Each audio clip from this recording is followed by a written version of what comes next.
Hello বন্ধুরা, শীতকালে সবজি দিয়ে চলুন দেখাই মাছের ঝোল। রুই মাছগুলোকে প্রথমে খুব ভালো করে তেলের মধ্যে ভেজে নেব। এখানে আমরা মাছগুলোকে খুব বেশি কড়া করে ভাজবো না, হালকা হালকা লাল হয়ে গেলে আমরা তুলে নেব।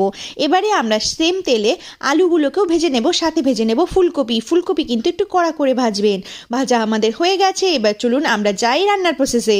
প্রথমে আমরা তেলের মধ্যে কিছু গোটা গরম মশলা দিয়ে পেঁয়াজ দিয়ে দেবো, লঙ্কা আদা বাটা দিয়ে দেবো, সাথে দিয়ে দেবো টমেটো।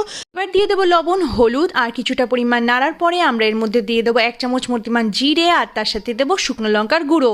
পুরো জিনিসটা ভালোভাবে নাড়িয়ে নিয়ে আমরা এর মধ্যে মটরশুঁটি ছেড়ে দেবো, তারপরে ভেজে রাখা আলু আর ফুলকপি দিয়ে খুব ভালো করে মশলার সাথে মাখিয়ে নেব। মশলা মাখানো হয়ে গেলে জল ছেড়ে দেবো।